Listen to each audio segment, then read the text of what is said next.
무릎치며 읽는 성경 2권 참 예수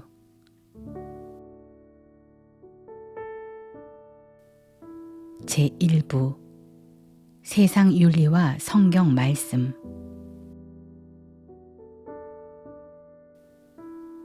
하나님의 말씀은 윤리 도덕으로 대변될 수 있는 사람의 계명과는 전혀 다릅니다. 그럼에도 불구하고 우리는 당연하다는 듯이 하나님의 말씀을 사람의 계명인 윤리 도덕으로 이해를 합니다. 그래서 비록 하나님의 말씀을 읽었을지라도 사람의 계명을 받은 결과가 되는 것입니다. 이렇게 되면 자신의 신앙 관록, 신학 지식 또는 신앙적 열심과는 상관없이 그 영혼은 죽게 됩니다. 사람의 계명은 우리의 영혼을 거듭나게 하지 못하기 때문입니다. 여기 일부에서는 성경을 읽을 때 사람의 계명과 하나님의 말씀을 구분해야 할 심각한 필요성에 관해서 말씀드리고, 또한 사람의 계명과 혼동하기 쉬운 말씀을 일부 골라 그 참뜻을 살펴보겠습니다. 세상 윤리와 성경 말씀, 그 둘의 차이. 의롭게 되는 길. 하나님의 명령이 아니더라도 우리는 스스로 세상에서 의로운 삶을 살기를 원합니다. 겸손하고 온유한 마음을 가지고 상대방을 넉넉히 포용하고 사랑하는 그런 삶을 살고 싶습니다. 그래서 사랑, 온유, 겸손, 의로움 이런 말들은 우리의 마음을 설레게 하는 힘을 갖게 됩니다. 그러나 문제는 그런 삶을 소망하기만 할 뿐이지 실생활에서는 한순간도 그렇게 살지 못한다는 데 있습니다. 의로운 삶은 그저 그림의 떡처럼 그렇게 있고 그것을 바라보고 있는 우리는 우리대로 있습니다. 과연 어떻게 하면 우리가 의로운 사람으로 변해 그런 삶을 살 수 있을까요? 사람의 방법, 윤리와 도덕으로. 세상에서 사람을 의롭게 만드는 방법은 이렇습니다. 자신들이 의롭다고 생각하는 윤리와 도덕을 미리 정하고 그것에 맞게 행동한 사람들을 의롭다고 합니다. 윤리 도덕에 의해서 의로운 사람을 만들어내고자 하는 것입니다. 물론 그런 사람이 정말 의로운 사람이냐 아니냐 하는 것은 나중 문제입니다. 아무튼 이런 세상적인 사고방식에 젖어 있는 우리는 성경을 대할 때도 이러한 기존의 관념으로 이해하려 하게 됩니다. 즉 하나님이 정해놓은 의로운 계명을 지키면 의로운 백성이라 칭해 주시는 것으로 알고 있습니다. 그래서 이웃을 네 몸과 같이 사랑하라. 소유를 팔아 가난한 자에게 주라. 간음하지 말라는 등의 말씀이 나오면 이것을 인간의 세상 윤리 도덕과 동일한 의미로 이해합니다. 그래, 하나님은 내가 이런 말씀에 따라 행동하면 의롭다고 하실 것이구나 라고 생각합니다. 그래서 성경 말씀대로 행동하며 사는 것이 신자들의 일생의 목표입니다. 그러나 아시겠지만 그것이 그렇게 호락호락하지 않습니다. 긴 신앙 세월 동안 말씀대로 살고자 했지만 지금도 매주일 교회에 나와 회개하는 내용은 여전히 지난 한 주간 말씀대로 살지 못했음입니다. 이것은 무엇을 말합니까? 그런 식으로 신앙생활해서는 절대 의로운 사람으로 변할 수 없다는 것입니다. 지금까지의 신앙생활이 그것을 증명합니다. 그러나 그것을 아는지 모르는지 특별한 일이 일어나지 않는 한 앞으로도 계속 그런 식으로 노력할 것입니다. 그리고 또 그렇게 하지 못한 것에 대해서 회개할 것입니다. 도대체 무엇이 문제일까요? 예수님은 우리의 죄를 영단번에 사해 주셨다고 했는데 왜 이렇게 평생 동안 하나님의 말씀을 지키지 못해서 회개 위에 회개를 해야 하는 삶을 살아야 하는 것일까요? 그것은 성경을 사람의 시각으로 읽고 이해해서 그런 것입니다. 즉 하나님의 말씀인 성경을 세상의 윤리도덕과 동일하게 이해하고 행동을 했기 때문에 그런 현상이 나타나는 것입니다. 하나님의 말씀을 윤리도덕으로 이해하게 된다면 외견상으로는 하나님의 말씀을 받은 것이지만 실상은 사람의 계명을 받은 것입니다. 사람의 계명으로는 어느 한 사람도 의롭게 변화시킬 수 없습니다. 인류의 유구한 역사가 이를 증명합니다. 하나님의 방법, 예수의 믿음으로. 로마서 3장 28절 말씀입니다. 그러므로 사람이 의롭다 하심을 얻는 것은 율법의 행위에 있지 않고 믿음으로 되는 줄 우리가 인정하노라. 하나님은 어떻게 우리를 의로운 사람으로 만들까요? 참으로 중요한 사안이 아닐 수 없습니다. 바울은 믿음으로 의롭게 된다고 말하고 있습니다. 여기서 바울이 말하는 믿음이란 우리가 예수를 믿는 것을 말하지 않습니다. 예수의 믿음을 말합니다. 예수의 믿음이 우리에게 전해짐으로 우리가 의롭게 됩니다. 이것이 믿음으로 의롭게 된다는 말씀의 뜻입니다.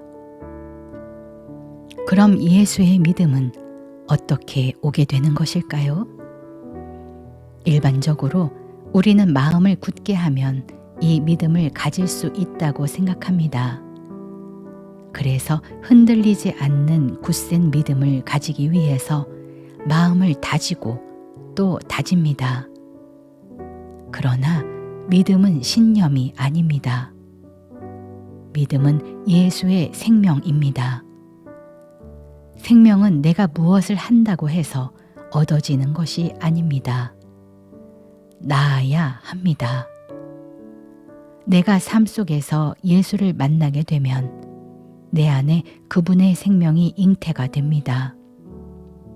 그리고 일정한 기간을 지나 해산의 과정을 거치게 되면 이제 예수의 생명이 내 안에 거하게 됩니다. 이런 과정을 거쳐 생명을 받은 사람들은 예수의 믿음을 받게 되고 동시에 의로운 사람으로 거듭나게 됩니다. 이것이 하나님께서 우리를 의롭게 만드시는 길입니다. 이와 같이 성경 말씀은 우리에게 예수의 생명을 잉태시키고 또한 해산을 이루게 하는 하나님의 말씀입니다. 그런데 이 말씀을 윤리도덕으로 바꾸어 적용한다면 우리에게 무슨 변화가 있겠습니까? 아무런 변화도 찾아볼 수가 없습니다. 지금까지 오랜 세월 동안 예수를 믿어왔는데도 자신에게 변화가 없다면 다른 이유가 있을 수 없습니다. 생명의 말씀인 성경을 세상 윤리로 바꾸어서 들었기 때문입니다.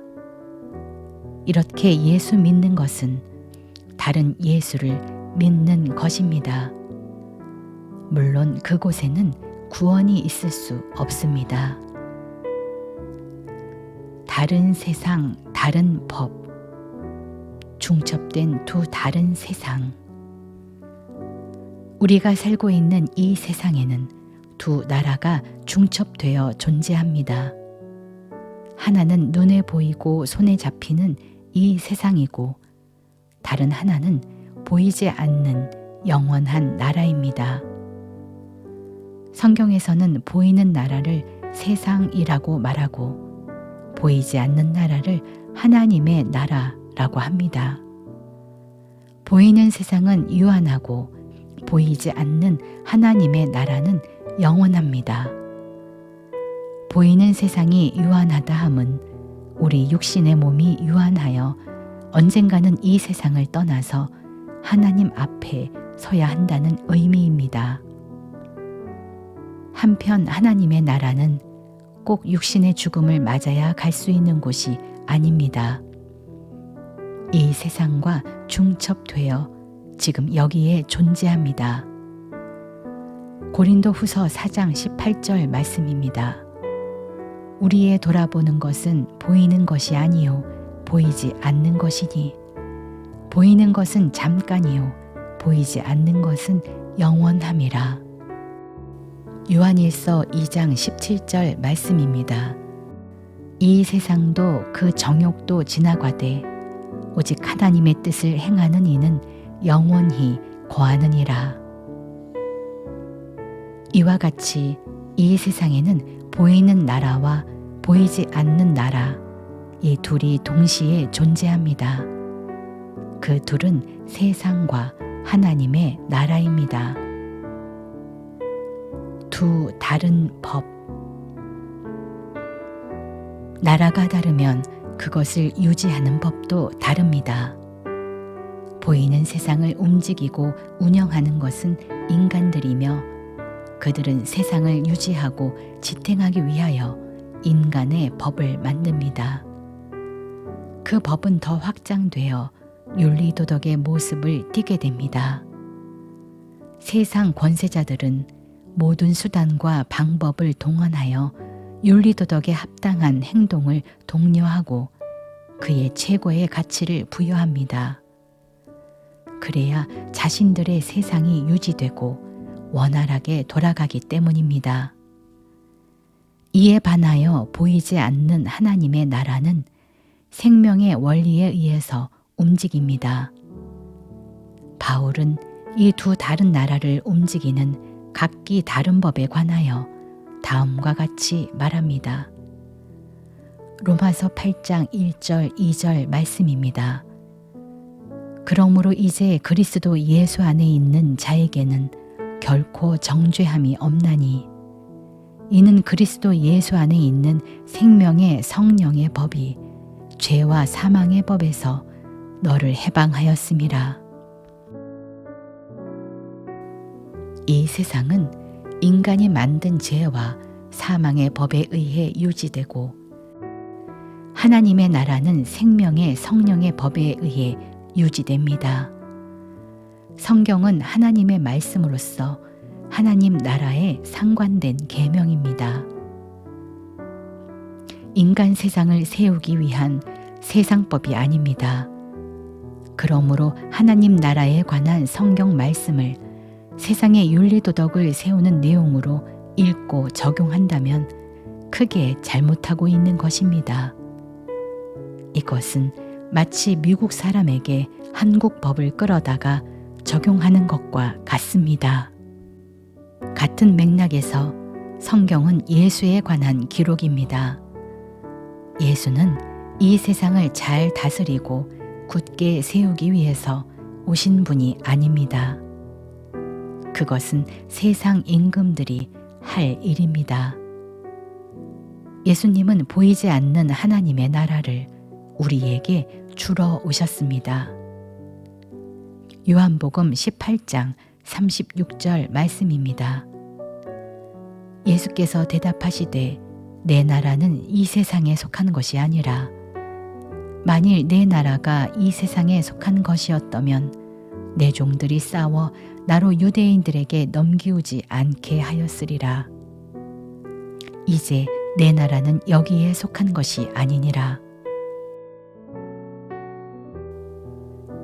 이와 같이 성경과 예수는 보이는 이 세상과 그것을 세우기 위한 법과는 상관이 없습니다. 예수님은 보이지 않는 영원한 나라를 우리 안에 세우기 위해서 오셨습니다. 그러므로 보이지 않는 나라에 상관된 말씀을 이 세상의 법으로 적용하려는 우울을 범하지 말아야 하겠습니다. 세상 윤리는 세상을 다스리는 법이고 성경 말씀은 하나님 나라의 생명의 법입니다. 이 둘을 구분함 없이 잘못 적용한다면 그와 같이 모순된 일이 또 없을 것입니다. 그러나 예수 믿는 우리는 태연히 그렇게 하고 있습니다. 그러고도 구원을 기대하고 또한 구원을 받았다고 하고 있으니 참으로 안타까운 일이 아닐 수 없습니다. 하나님의 말씀인 성경을 세상 윤리로 바꾸어 보는 그 눈, 이제는 버려야 할 때입니다. 앞으로 살펴볼 몇몇 성경 구절은 세상 윤리와 흡사한 내용입니다. 그러나 과연 그것이 세상 윤리를 말하고 있는 것인지 같이 살펴보시겠습니다.